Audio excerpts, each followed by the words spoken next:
Bienvenue dans notre podcast Relations 360.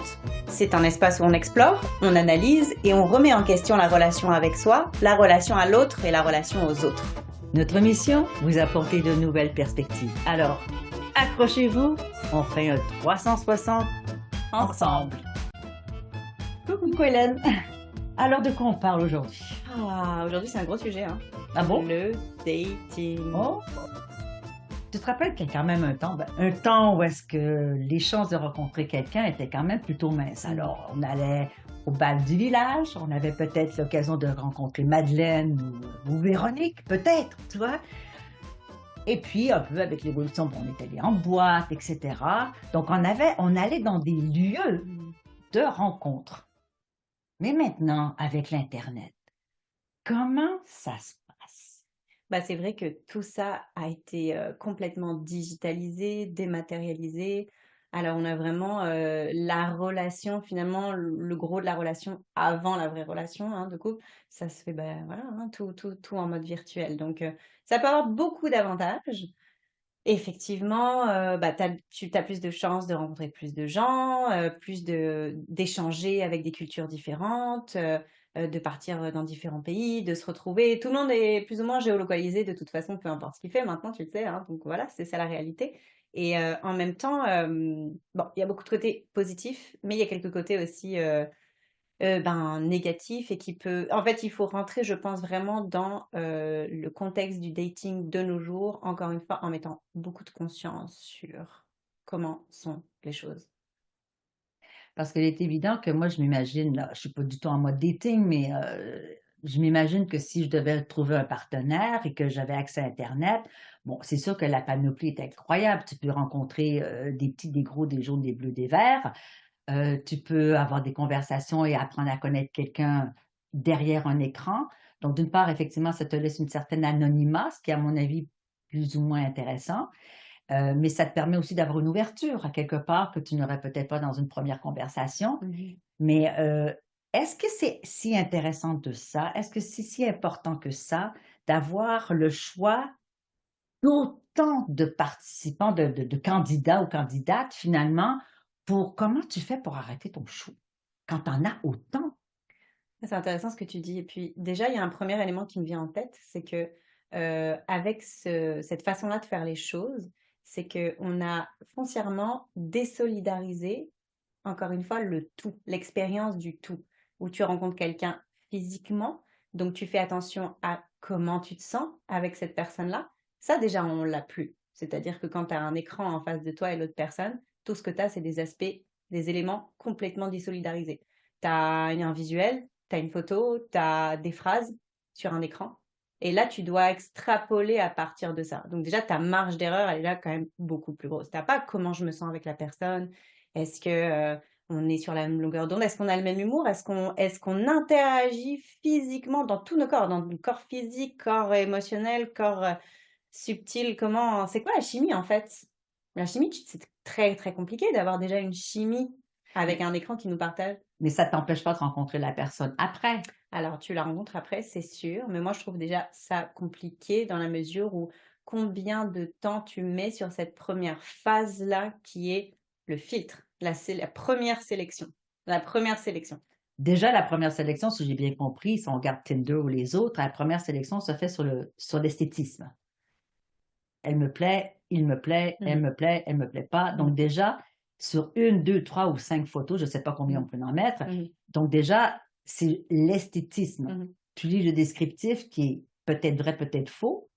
Donc c'est sûr que, comme tu dis, la connexion, elle est exclue au départ. Ouais, Donc au départ, c'est est-ce qu'elle me plaît physiquement ou pas? tout à fait. J'imagine que c'est la porte d'entrée vers un café, une promenade, un premier rendez-vous. Et là, tu ne crois pas qu'on peut commencer à savoir si ça peut marcher? Absolument. Je pense qu'à partir du moment où voilà, tu rencontres la personne et puis mais c'est drôle parce que tu te dis dans ta tête, en fait, tu inventes une chimie, tu anticipes une chimie qui peut-être n'est pas forcément au rendez-vous. Tu peux avoir une chimie amicale avec quelqu'un, même si par exemple en photo, Mhm. physiquement, c'est quelqu'un que tu trouves beau, que tu trouves attirant, avec qui tu as une connexion déjà de base, mais en physique, ça se peut que la connexion ne soit pas au rendez-vous. Donc, il y a un vrai questionnement quand même, de se dire, ben là, j'ai rencontré sur une semaine, j'ai fait 5 dates dans la semaine. Finalement, avec combien j'ai réellement une connexion, quoi. Bon, l'avantage, c'est de dire que je peux rencontrer 5 Mm, personnes dans la mm, semaine. Si mm, tu es un peu habile, tu peux peut-être en rencontrer 15. mm. Mais est-ce qu'on est capable d'être objectif ou objectif en une rencontre, un café, en 20 minutes, 1 heure? Sur quoi qu'on se base aujourd'hui pour savoir si on est fait pour l'un et l'autre? Ben, c'est ça, ça amène, je pense, au deuxième élément qui est bah, l'évaluation finalement, OK. l'évaluateur. Dans quel état d'esprit on arrive déjà à ce rendez-vous? Dans quelle phase, dans quel mindset nous on est quand on arrive à ce date-là? Déjà, ça influence énormément. Et à quel point on est à quel point on est centré et ancré suffisamment pour aller utiliser notre évaluateur pour justement évaluer qu'est-ce qu'on veut, qu'est-ce qu'on attend de cette relation-là, ou de dire, OK, je vais noter les différents éléments que cette personne-là m'apporte, me propose, pour ensuite arriver à une analyse, une conclusion. C'est un processus. S'il n'y a pas de conscience sur ça, c'est compliqué. Donc, c'est un peu de dire, euh, j'ai pas de conscience de la chose, mais je vais quand même me mettre du volume. Je vais quand même me mettre genre une quinzaine, vingtaine de rendez-vous, et puis bon, je vais faire de la quantité. Ouais, mais la quantité sans le processus d'évaluation, de réel, juste de savoir nos propres attentes. Mhm, mhm. Il y en a plein qui vont en date et finalement, ils savent pas ce qu'ils attendent de ce date-là. My God, c'est exactement ça que j'allais te poser comme question parce que si tu n'as pas l'objectif, si tu n'es pas ce que tu veux, que Mm, tu ne sais pas ce que tu veux de cette mhm. rencontre-là, puis il peut y avoir différentes rencontres, c'est-à-dire que si je rencontre quelqu'un juste pour avoir une intimité d'un soir, un one night stand, bon ben voilà, c'est ce que je veux savoir, c'est s'il me plaît physiquement, puis s'il va répondre à mes fantasmes ou à mes désirs, ou s'il y a quelque chose qui va m'allumer. C'est parfait, c'est sûr qu'en un café, tu peux le savoir. Mais si je veux aller plus loin, si je veux développer, si mon objectif est d'avoir une relation à long terme, et ce que je me rends compte, puis les statistiques m'appuient à 100%, c'est-à-dire que les profils sur Internet qui sont créés sont rarement vrais. C'est-à-dire qu'on raconte une version ultime, idéalisée de soi, et on lit une version idéalisée de l'autre. Donc, dans la réalité, comment est-ce qu'on fait pour discerner ce qui est vrai de ce qui est faux? Évidemment. Tu as tellement raison. Combien de fois ces derniers temps, j'ai entendu des gens me dire, j'arrive en date, puis c'est pas la même personne que j'ai en face de moi. Puis là, c'est la surprise, quoi. À tous les niveaux, hein, autant en physique que dans la description, que dans ce que la personne a proposé en termes d'attente. Déjà, hein, tu as cru lire quelque chose de, OK, je pensais que tu voulais ça, mais en fait, tu veux ça. J'ai l'impression que ça brouille les pistes, en fait, à tous les niveaux. Ça fait juste mettre de la confusion. Tout ça est extrêmement confus. Et comme tu disais, le fait d'avoir par exemple une attente de relation à long terme, il faut déjà le conscientiser et il faut mettre en place les conditions de dating qui appuient cet objectif-là. Parce que tu peux pas, selon moi, je trouve que c'est très compliqué d'aller dans un date où tu vas rencontrer voilà, quelqu'un pour la première fois, d'être dans un mindset où tu vas mettre dans des conditions de bar où tu vas boire de l'alcool qui vont altérer ton jugement et ton Mhm, mhm, évaluateur et tout ce qui mhm. s'ensuit, déjà tu crées pas les conditions pour quelque chose de long terme où normalement tu discutes de choses déjà assez où tu as besoin de ton jugement et de ton évaluation pour aller analyser tout ça. Donc effectivement, ce que tu dis, c'est euh, le questionnement est vrai. Il y a beaucoup de confusion. Il y a beaucoup de confusion. Et je pense que peut-être, je me trompe peut-être, mais je pense que lorsqu'on rencontrait, il y a 10, 15, 20, 30 ans, 60 ans, quand on rencontrait les gens, la première chose n'était pas une attirance dans l'objectif sexuel. Bien sûr, ça fait partie de je plais, je veux Mm, aller plus loin. mm, mm. Mais là, ce qui est très étrange, c'est que derrière cette idée de je veux rencontrer quelqu'un sur le court, moyen ou long terme, mais surtout sur le moyen et long terme, c'est qu'à la porte d'entrée, c'est le sexe. Mm, mm. Et je trouve ça absolument incroyable. Bon, pourquoi pas, on est dans une libération, les gens font ce qu'ils veulent. Bon, je veux bien. Mais je me dis, mais si tu apprends quelqu'un, c'est les premiers moments vraiment que tu passes avec quelqu'un se passent directement sous les draps, donc la première date, le deuxième ou la troisième date Mm. aussitôt. est-ce que tu peux vraiment apprendre à quelqu'un? Est-ce que tu as vraiment la curiosité après ça d'apprendre à connaître quelqu'un si tu as déjà, je vais être un peu grivoise, mais si tu as déjà découvert tous les orifices de la personne, tu vois? Absolument. Donc, je me pose la question, peut-être que Mmh. oui, tu vois, mais moi, je me demande, l'objectif derrière ceci, c'est si ton objectif, c'est d'avoir une relation sexuelle parce que tu as envie d'avoir un thrill, Mmh. il y a pas de souci, Ouais. c'est annoncé. Mmh. Mais ce que je vois sur les sites de rencontres, c'est que l'objectif est nommé totalement différent. C'est-à-dire que je souhaite avoir une relation à long terme, je peux éventuellement avoir des enfants, j'ai tel et tel intérêt, mais dans la réalité, c'est faux, tu vois? Et on le voit, puis là, je ne veux pas faire du bashing, mais il y a beaucoup, beaucoup, beaucoup d'hommes sur les sites de rencontres et je dirais peut-être même la majorité des hommes qui sont sur les sites de rencontres, qui n'ont pas 25 ans et moins, qui sont mariés Mmh. ou en couple. Alors, tu dis, quelle est la motivation de ces gens-là de faire accroire aux femmes, souvent qui, elles, sont en recherche de relations, moyen, peut-être pas long terme, mais de faire un bout de chemin. Quelle est la motivation de cette femme, sachant que probablement 8 chances sur 10 que l'homme soit marié? Mmh. Alors, on commence finalement, moi je vois ça un petit peu comme ça, c'est qu'on commence avec les dés sont pipés. Parce que tu commences sur des faussetés. Ce n'est pas la vérité. On brouille les On pistes. brouille les pistes dès le départ, alors que sur le parvis de l'église, il y avait pas de confusion. Tu Mmh. vois, tu es la fille d'eux, la sœur d'eux, on va au pique-nique, de dimanche Ouais. et puis tu es capable de voir autre chose que voilà, que l'intimité peut-être. Le vrai problème du dating maintenant et comment s'en sortir, parce qu'effectivement, on crée des conditions pour du sexe, ce n'est pas des conditions pour autre chose que ça, de facto. Et je veux dire, moi personnellement, je crois que avant j'étais convaincue qu'effectivement, partager une sexualité avec quelqu'un, c'était avoir des paramètres pour connaître mieux la personne, ce qui est Mmh. vrai, Mmh. Tout à fait. mais je ne voyais pas l'autre envers de la facette, qui est quoi? Qui est de dire que, bah, tu perds des plumes, en fait. Parce que énergétiquement, tu te mélanges à quelqu'un d'autre, puis ça peut être extrêmement risqué quand même de faire ça. Donc, voilà. Mais je pense que la meilleure façon de se sortir de tout ça, encore une fois, c'est de mettre de la clarté sur tout ça. De la même manière que, de toute façon, des réseaux sociaux, Internet en général, il faut faire un tri. On a énormément d'informations. Il faut absolument, ça nous prend de faire un tri sélectif et de développer notre évaluateur et notre observateur, quoi qu'il en coûte, pour faire ce tri-là, pour arriver à justement avoir une ligne directrice qui colle à notre intuition et à nos valeurs. Sinon, Mmh. on s'en sort pas. Je pense que le dating, c'est exactement la même chose que ça. Mais si Finalement, les tu fais le profils tri. sont faux, comment Mhm. on fait?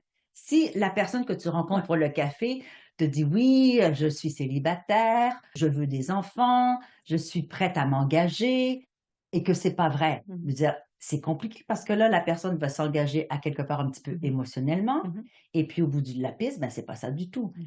Alors, c'est dommage de pouvoir bon, on est à des sites comme Tinder, par exemple, parce que c'est clair, c'est Mhm. juste qu'est-ce que tu fais, où Ouais. tu es, puis quand est-ce que tu viens. Bon, ça, c'est assez clair. Mais c'est particulier à ce profil, à ce site-là, quoi. Mais dans la majorité des sites qui disent site de rencontre longue durée, par Mhm. exemple, ben, c'est pas comme ça que ça fonctionne. Mhm. Alors, si la porte d'entrée, et je dis pas que c'est bien ou que c'est mal, je suis pas là pour juger, C'est une mais réalité. si la porte d'entrée d'une relation à l'heure d'aujourd'hui se passe en premier lieu par la sexualité, Mhm. ah ben pourquoi pas? Mais est-ce que c'est réellement ce que profondément l'âme, l'être veut, désire profondément? Surtout quand je regarde pour une femme, l'idée de recevoir quelqu'un, ben, c'est pas anodin. Mais comme tu disais, dans la relation sexuelle, il y a quand même un échange d'énergie. Ça reste collé dans le corps d'une femme pendant plus de 6 mois. Donc, si tu en as 2, 3, 4 dans le mois, ben, tu te ramasses avec un sacré bagage et Mhm. tu ne connais pas l'histoire de chacune des personnes qui ont, eux, un bagage parce qu'ils ont été avec 3, 4, 7 personnes dans la même semaine aussi. Ça fait que tu te ramasses Mhm. avec un bagage de 25 personnes par jour que tu ne connais pas. Là, il y a des risques. C'est absolument fou parce que c'est tellement une vérité. Et je pense qu'encore une fois, la seule façon de s'en sortir, c'est ce que tu disais, c'est la congruence. Il faut avoir la congruence. Il n'y a pas de fumée sans feu. Il n'y Mhm. a pas de fumée sans feu. Et moi, j'ai fait partie de ces personnes-là qui ont posé des actions déconnectées de ce que j'avais vraiment besoin slash envie bah, il y a pas de fumée sans feu, hein. Tu finis déconnecté, c'est la réalité de la chose. Donc c'est vraiment reconnecter et avoir une congruence entre ce que tu dis, ce que tu es, ce que tu fais. Parce que quelqu'un peut te dire quelque chose verbalement, Mhm, mhm. ça veut pas dire que. Que c'est ça, Bon, bien sûr. donc il faut avoir un peu cette intelligence justement de dire à quel moment c'est cohérent. Si tu vois qu'une personne dit quelque chose et que bon ben les actions sont complètement déconnectées de la Mhm. réalité et de ce qu'il dit, tu as vite compris que la personne est probablement déconnectée. Est-ce que tu veux partager quelque chose avec quelqu'un qui est déconnecté? Je pense qu'on revient à ça, hein, la congruence.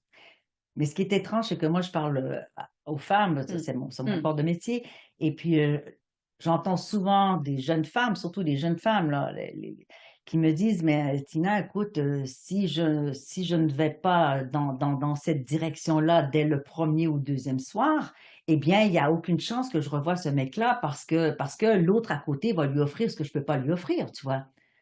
Et moi, de lui répondre, mais si la personne est là pour toi que pour ça, et c'est ça que tu veux, parfait. Mais si toi, tu veux autre chose et que tu te donnes à l'autre simplement pour le retenir, Mmh. ben, tu ne le retiendras pas longtemps. Mmh. Tu ne peux pas le retenir C'est longtemps exactement ça. parce que tantôt, il y en a une qui va lui plaire davantage, tu vois. Donc, la concurrence, je crois que c'est vraiment important, mais je crois bah, pour tout le monde d'ailleurs, cette urgence de dire je veux aller taper dans les, peut-être, déjà on le voit statistiquement, 80% des femmes cherchent dans le 20% des hommes, Mmh. mais déjà mathématiquement, ça ne fonctionne pas. Mmh. Déjà, ça ne fonctionne pas. Donc, si tu dois surclasser ta morale, surclasser tes valeurs, surclasser ou diminuer, peu importe dans quel sens, pour pouvoir espérer retenir quelqu'un, ben, je suis désolée, est-ce que tu vas vraiment réussir? Sur le long terme, j'en Mmh. doute. J'en doute. Sur le court terme, sans aucun doute, là, Ouais, parce que c'est, on consomme, c'est de la consommation, tu vois. exactement. C'est de la consommation, tu vois. C'est pour ça que moi j'irais dans ton sens et je dirais: «Ben, justement, c'est un filtre, au contraire. Si la personne, effectivement est là, pour tel truc et puis toi, tu es dans un autre mindset, au contraire, c'est un filtre. Laisse le truc se filtrer. Dans tous les cas, on en a déjà beaucoup trop de la quantité, alors ça sert à quoi?» Faut être honnête avec nous-mêmes aussi. Est-ce qu'on va là-dessus pour se valider? Mhm, Ou est-ce qu'on va là-dessus pour et cetera? Ou vraiment pour un vrai truc? Et c'est drôle par rapport quand tu regardes les critères que les gens se mettent par rapport au dating en général, c'est que des choses complètement externes. Mais toi, qu'est-ce que tu as envie de ouais. vivre? Et ça, quand tu switches et que tu demandes à la personne, finalement, revois ta perspective et pose-toi la question, qu'est-ce que vraiment tu as envie de vivre dans cette expérience-là de dating, dans cette semaine-là, par exemple? Mais ça, bon courage. Parce que à l'époque, on appelait ça de courtiser Mm. quelqu'un. Il y avait cette idée de Ouais. j'apprends à te découvrir intellectuellement, spirituellement, émotionnellement, Mm. etc. On découvrait la personne et l'acte sexuel devenait, bon, même en dehors du mariage, on n'a pas besoin d'embarquer dans la Ouais. sacralisation du sexe, hein, mais et éventuellement, ça aboutissait à une relation Mm. sexuelle. Mm. Alors, j'ai des jeunes gens qui me disent, même des gens de toute âge, qui me disent, ben, j'aime mieux savoir si sexuellement je connecte avec elle, cette personne-là, avant d'aller plus loin. Mais là, est-ce qu'on met le chariot avant les bœufs? C'est un peu ce qui me semble. Pour certains, ça semble pas. Mm. Mais à la fin de la journée, quand on voit le nombre de personnes qui sont blessées, qui sont déchirées, qui sont en remise en question, se sentent dévaluées, qui se sentent utilisées, et je dirais même qui se sentent abusées Ouais. dans ça, ne vaut-il pas mieux de dire je te rencontre, on prend un café, on chatte un peu, je sais pas quoi, on prend un café et au lieu de donner rendez-vous à l'hôtel le soir, ben, et si on allait au cinéma? Et si on allait, tiens, on va aller faire les courses ensemble. Comment est-ce que tu es comme personne si je vais faire les courses avec toi? Mhm. Est-ce que tu maltraites les employés? Est-ce que tu manges de la scrap? Est-ce que là, on découvre quelqu'un dans son univers. Est-ce que tu fais du sport? Ben voilà, non, moi je fais pas de sport, je suis absolument pas sportif. OK. Est-ce que voilà, découvrir la personne dans son entité et si la sexualité ne fait pas, on aura eu au moins l'occasion d'avoir une expérience d'humain intéressante. Mhm. Mais à l'inverse, on pourrait dire la même chose. Oui, mais j'ai une expérience sexuelle enrichissante. Peut-être que oui, peut-être que non. Mais l'âme dans ça, moi, c'est ça qui m'inquiète. Mhm. Énergétiquement, t'es transformé, t'es envahi énergétiquement pendant un petit moment. Mais l'âme, si tu es déçu d'avoir été prise dans une Ouais. sexualité, et là, prise dans le sens, dans tous les sens du mot, comment est-ce que tu fais pour te détacher, mais détache dans le sens de j'ai une tâche, OK? De te Mhm, détacher mhm, d'une relation éphémère et inutile mm. rendue là. En quoi est-ce que tu grandis? Moi, je me pose vraiment la question. Oui, puis en plus, ce que tu as dit tantôt par rapport à la perception de la femme, la physiologie de la femme, dans le monde du dating en ce moment est foncièrement masculin. Ah ben, C'est c'est clair. foncièrement masculin, on est d'accord. Et la femme, euh, elle a besoin de connecter émotionnellement avant de connecter physiquement. Alors, il y Et a donc, plein de filles qui vont dire non, hein? ah ouais, mais moi là-dessus, j'en démords pas. C'est-à-dire que, et il y a qu'à le voir juste au résultat.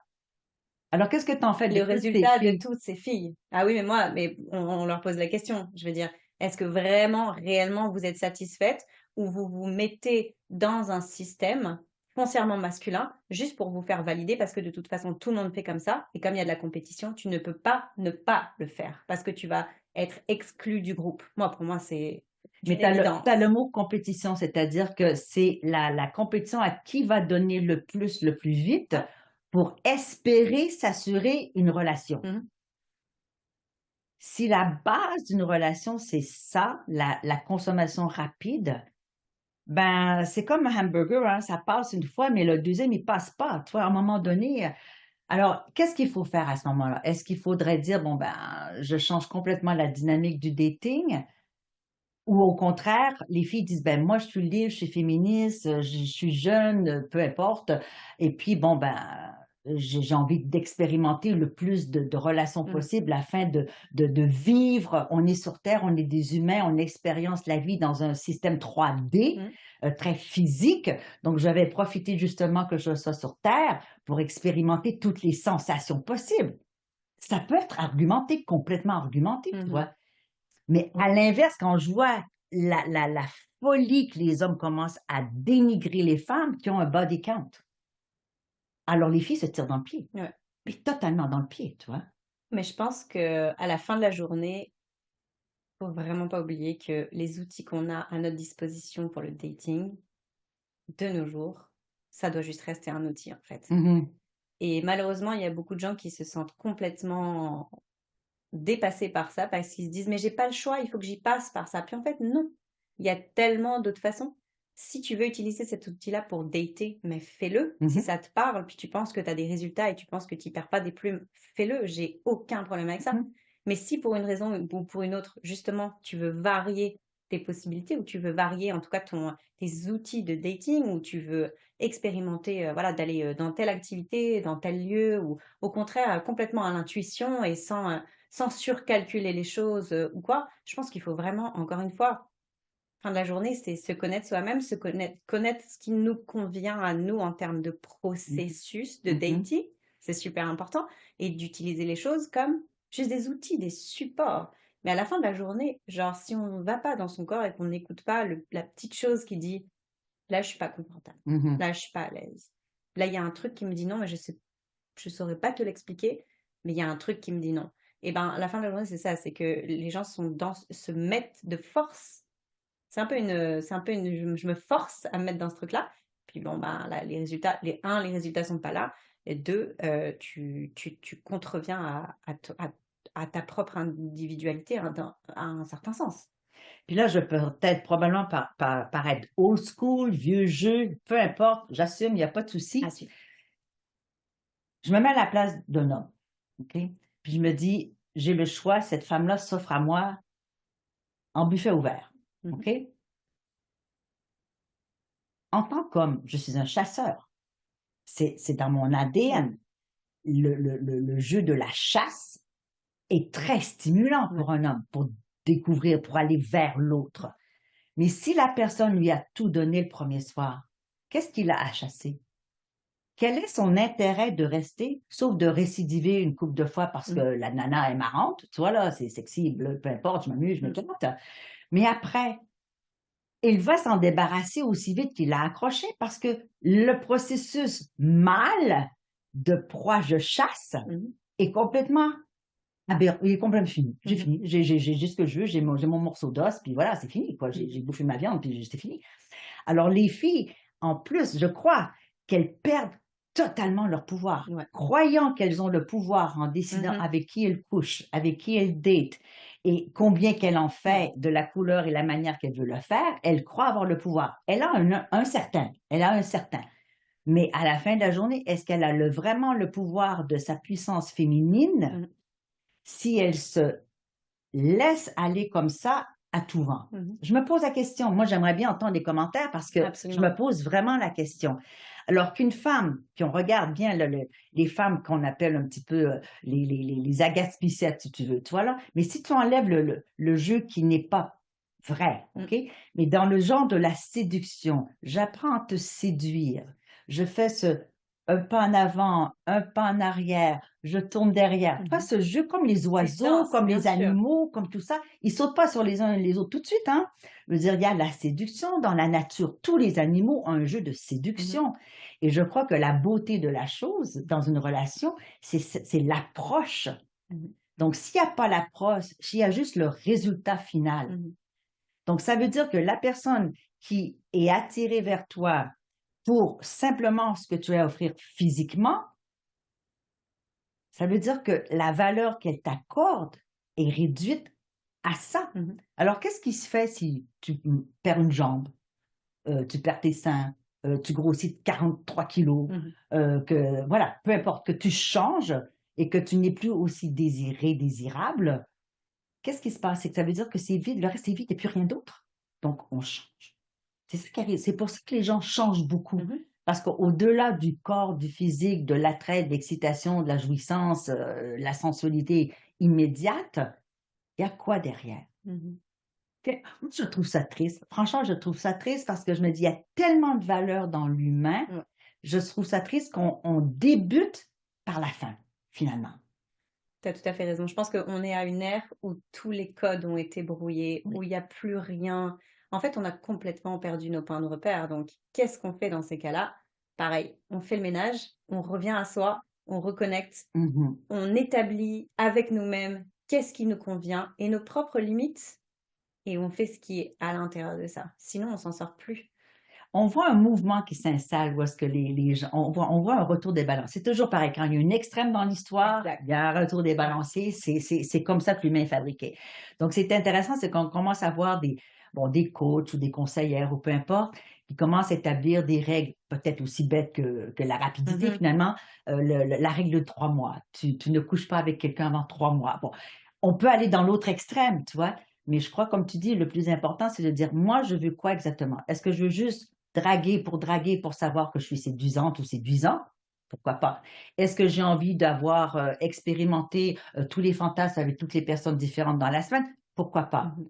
Mais vraiment, qu'est-ce que tu veux en retirer de Ouais. ça? Et je vais finir là-dessus pour mon point de vue, c'est-à-dire que si tu veux une relation à long terme, pérenne, construite sur des valeurs solides, vraies, authentiques, Mhm. j'ai l'impression que ça ne passe pas par aujourd'hui, c'est marqué que tu veux faire tel fantasme, je vais y répondre. J'ai un petit souci avec ça, mais je Mhm. suis peut-être juste de la vieille école. Moi, je suis totalement d'accord avec toi et je ferai le lien en plus que je trouve que dernièrement, il y a beaucoup, beaucoup, beaucoup de gens qui ont une visibilité et tout ça, Mhm. justement, qui se posent cette question-là et qui posent cette question-là, qui la mettent littéralement en public et qui reviennent sur des choses, limite des valeurs très, justement, le balancier, je pense qu'on le voit même maintenant, Oui, là. oui, oui, Je oui. trouve qu'on n'est même plus encore dans le... Il y a eu encore une coche d'évolution où est-ce qu'il y a des gens, justement, ben, qui disent très clairement, non, moi, je ne fais pas partie de ça, je connais mes valeurs, puis je vais aller chercher des gens qui ont exactement les mêmes valeurs que moi. Donc, je trouve qu'il y a ça aussi qui se développe en filigrane, Oui, oui, simplement pour dire, en réalité, la vérité, il n'y a personne qui l'a, mais ne faites pas des choses qui vous conviennent pas, qui ne vous conviennent parce pas. qu'on perd des plumes, pour vrai. Si quelqu'un a vraiment un intérêt, que ce soit l'homme ou la femme, Mm. que ce soit deux femmes, deux hommes, deux singes, deux bananes rendues là, tu vois là, Mhm. si quelqu'un a vraiment de l'intérêt, tu vas attendre. Un jour, 2 jours, 3 jours, 3 mois, j'en sais rien, Au l'attente, contraire, tu vois au là? Au contraire. contraire, parce que là, tu développes l'anticipation, Mhm.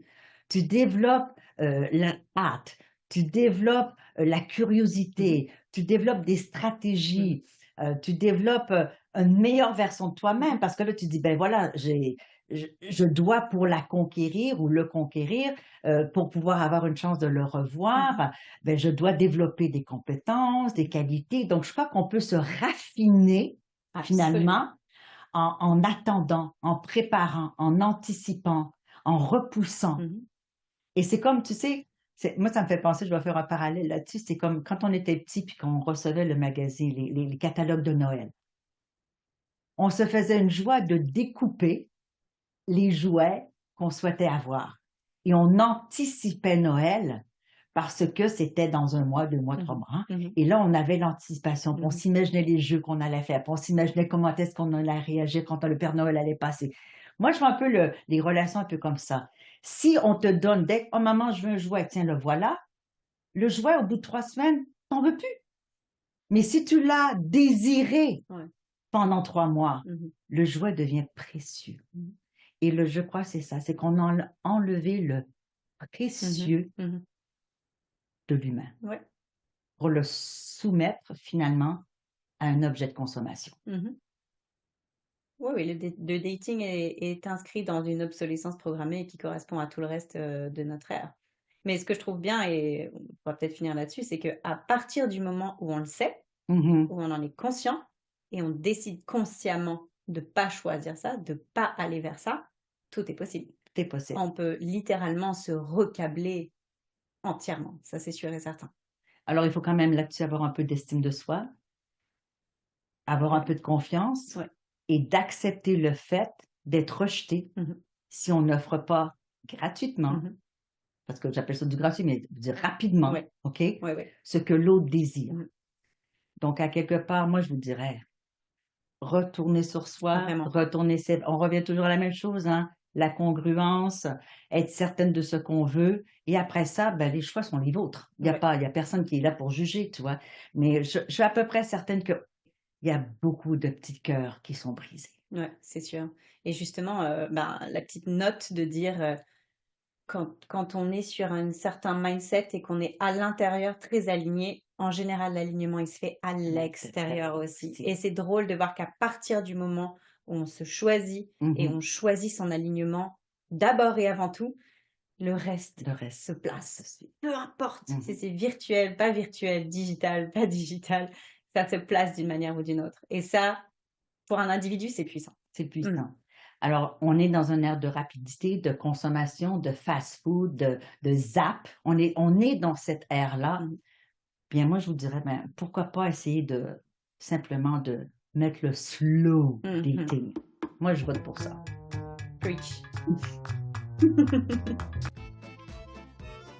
Nous sommes déjà à la fin de cet épisode. On espère vraiment vous avoir inspiré. Retrouvez-nous dans le prochain podcast Relations 360. En attendant, on a très hâte de voir vos commentaires. Abonnez-vous et surtout, retrouvez-nous sur nos réseaux sociaux.